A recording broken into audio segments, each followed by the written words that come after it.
الحمد لله رب العالمين، والصلاة والسلام على خير الأنام وعلى آله وأصحابه الطيبين. أما بعد، فأعوذ بالله من الشيطان الرجيم. بسم الله الرحمن الرحيم. إن هذا القرآن يهدي للتي هي أقوم.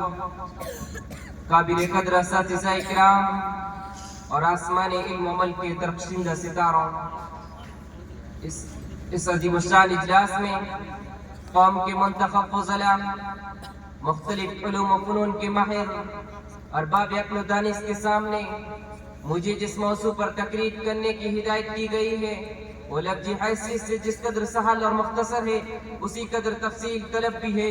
سمجھ میں نہیں آتا کہ داستان کا آغاز کہاں سے کروں. آسمان ہدایت کی درخشندہ ستاروں میں کس کو موضوع بیس بناؤں؟ کلام الہی کی کن دیوانوں کا تذکرہ کروں؟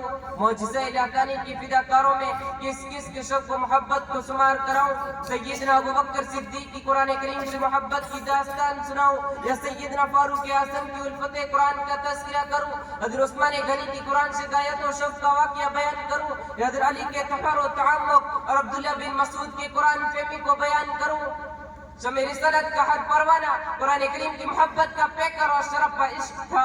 ان جانثاران اسلام کو قرآن کریم سے ایسا تعلق اور ایسی عقیدت تھی کہ ایک ایک آیت کی خاطر انہوں نے اپنی جان و مال کو قربان کر دیا. محبوب ترین متاع زندگی اور خواہشات و جذبات کو پامال کر دیا. قرآن نے جس کا حکم دیا صحابہ نے اسے کر کے دکھلایا. قرآن نے جس کا مطالبہ کیا صحابہ نے فوراً اسے پورا کیا. قرآن کی آیت نازل ہوئی اقیموا الصلاۃ، صحابہ سجدہ ریز ہو گئے. قرآن مقدس نے صدا لگائی انفقوا مما رزقناکم، تو سرکار کے دربار میں مالوں کے ڈھیر لگ گئے. کلام الہی نے شراب کی حرمت کا اعلان کیا تو خمر کے شہدائی نے بھی شراب چھوڑ دی. جام توڑ دیے، مٹکے پھوڑ دیے، میخانے ویران ہو گئے. مدینہ کی گلیوں میں شراب کا سیلاب آ گیا. قرآن کا اعلان ہوا اقتلوا المشرکین حیث وجدتموہم، تو قرآن کے دیوانے کفر و شرک و لادینیت کے خلاف شمشیر برہنہ لے کر میدان جہاد میں کود پڑے. حضرات اکرامی، صحابہ اکرام کی زندگی کا مطالعہ کرے تو آپ کو متعدد ایسے نادر و بے مثال واقعات ملیں گے جو صحابہ اکرام کی قرآن سے عقیدت و محبت کی ترجمانی کرتے ہیں. آئیے میں آپ کو ایک عاصی کے قرآن کا نصیحت آموز واقعہ سناتا چلوں. ایک صحابی رسول بچپنی میں دولت ایمان سے سرفراز ہو چکے تھے، لیکن مدینہ طیبہ سے کچھ فاصلے پر ان کا قیام تھا. قرآن کریم کی آیت مبارکہ نازل ہوتی لیکن ان کے لیے روزانہ مدینہ رسول جا کر قرآن کریم سیکھنا ممکن نہ تھا، مگر ان کا دل کلام الہی کی محبت سے لبریز تھا. ہر آن کلام الہی کی شعر بیانی سے محظوظ ہونے کے مشتاق و منتظر رہتے. وہ صحابی خود اپنا واقعہ بیان کرتے ہیں کہ میں ہر روز مدینہ طیبہ سے آنے والی سڑک پر چلا جاتا تھا تاکہ کوئی مدینہ کا کوئی شخص مل جائے تو میں اسے قرآن کریم سیکھ لوں.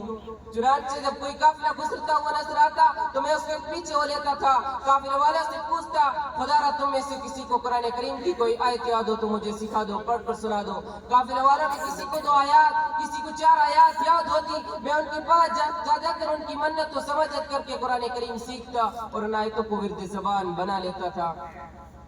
دوستوں غور کرنے کا مقام ہے، صحابی رسول ہے، ان کا دل دولت و ایمان سے معمور ہے، پھر بھی شہروں اور گزرگاہوں پر مشتاق و منتظر ہے. آخر اشتیاق کا انتظار کس لیے؟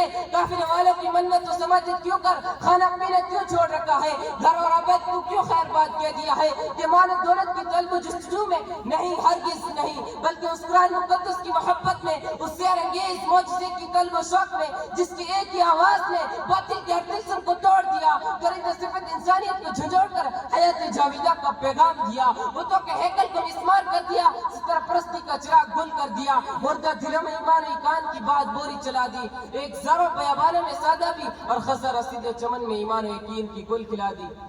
یہ شوق اور رفتگی اس کلام کی جستجو میں تھی جس نے واسط و جہالت کے اندھیاروں میں بھی علم و عرفان کا چراغ روشن کیا.